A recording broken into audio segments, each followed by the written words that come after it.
राजस्थान का एकीकरण नाम सुनते ही लगता है ना कि इतिहास का कोई बोरिंग सा चैप्टर होगा। पर रुकिए, ये कोई सूखा सा लेसन नहीं है।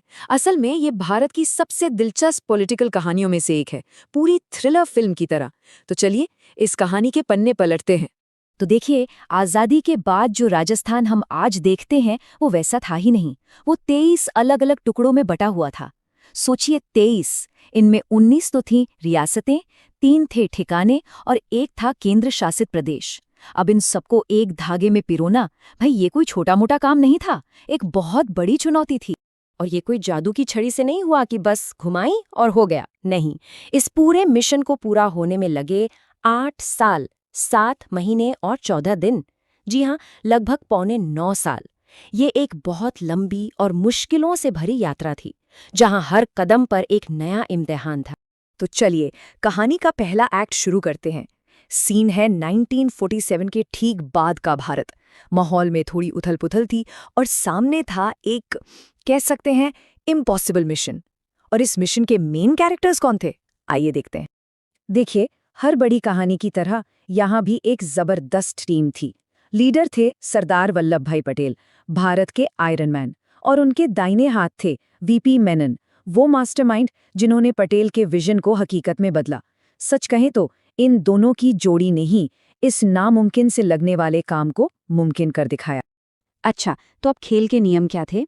देखिए, जो नया स्टेट्स डिपार्टमेंट बना था उसने 2 शर्तें रखीं। पहली कि आबादी 10 लाख से ज्यादा होनी चाहिए, और दूसरी सालाना आमदनी 1 करोड़ रुपए से ज्यादा हो। सिर्फ वही रियासतें आज़ाद रह सकती थीं। अब राजस्थान में इस क्राइटेरिया को पूरा करने वाली सिर्फ 4 ही बड़ी रियासतें थीं: जयपुर, जोधपुर, बीकानेर और मेवाड़। और यहीं पर आता है कहानी का पहला बड़ा ट्विस्ट। पता है क्या? कुछ रियासतें जैसे जोधपुर और टोंक वो पाकिस्तान में शामिल होने की सोच रही थीं। आप अंदाजा लगा सकते हैं कि ये कितनी गंभीर सिचुएशन थी। भारत के बंटवारे का एक असली खतरा सिर पर मंडरा रहा था। अब कहानी अपने दूसरे एक्ट में दाखिल होती है, राइजिंग एक्शन।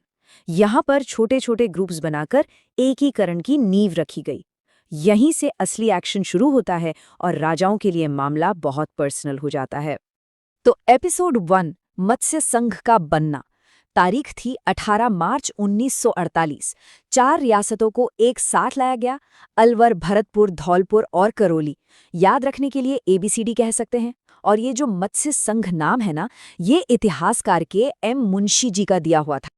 और फिर ठीक 7 दिन बाद ही 25 मार्च 1948 को दूसरा कदम उठाया गया।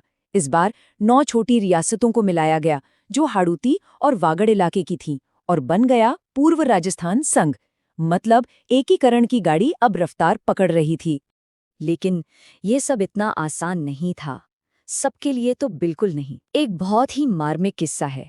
जब बांसवाड़ा के महारावल चंद्रवीर सिंह विलय के कागजात पर साइन कर रहे थे, तो उन्होंने कहा, मैं अपने डेथ वारंट पर दस्तखत कर रहा हूं। ये शब्द बताते हैं कि उन राजाओं के लिए अपनी सल्तनत, अपनी पहचान खो देना कितना ज्यादा दर्दनाक था। अब हम पहुंचते हैं कहानी के क्लाइमैक्स पर। वो दौर जब सबसे बड़ी, सबसे ताकतवर रियासतें इस यूनियन में शामिल हुईं और धीरे धीरे उस राजस्थान की शक्ल बनने लगी जिसे हम आज जानते हैं। गेम असल में तब बदला जब 18 अप्रैल 1948 को मेवाड़, मतलब उदयपुर, ने विलय का फैसला किया।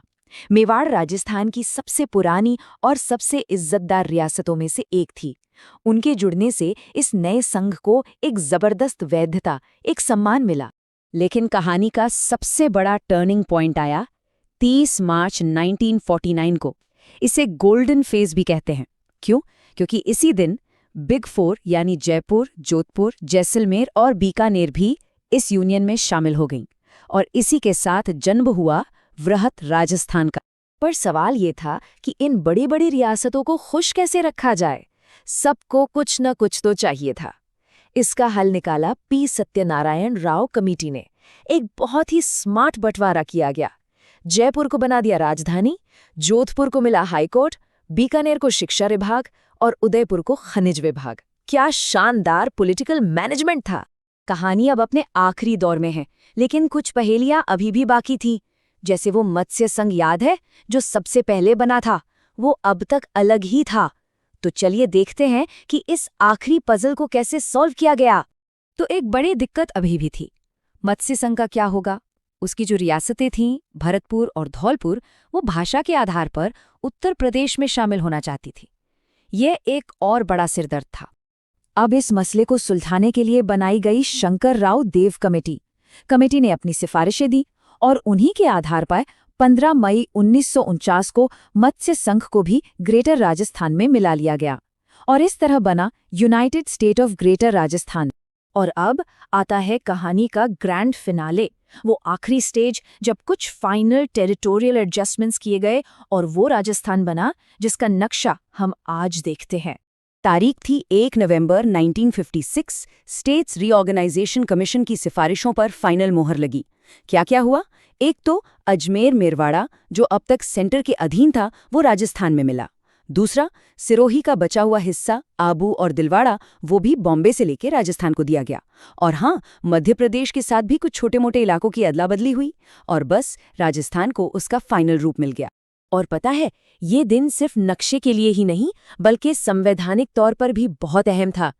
इसी दिन राज प्रमुख का जो पद था उसे खत्म कर दिया गया और उसकी जगह गवर्नर यानी राज्यपाल का पद बनाया गया। ये एक तरह से रियासती दौर के अंत और एक नए लोकतांत्रिक युग की शुरुआत का ऐलान था। तो चलिए एक क्विक रिकैप करते हैं इन 7 चरणों का।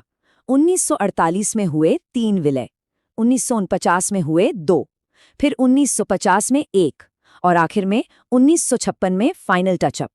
इन 7 एपिसोड्स के बाद जाकर तैयार हुआ आज का राजस्थान। ये इतना बड़ा काम कुछ महान लोगों के बिना तो हो ही नहीं सकता था। सरदार पटेल, वीपी मेनन, मेवाड़ के महाराणा भूपाल सिंह और राजस्थान के पहले मुख्यमंत्री हीरालाल शास्त्री, ये वो लोग थे, वो आर्किटेक्ट्स थे जिन्होंने इस सपने को सच कर दिखाया।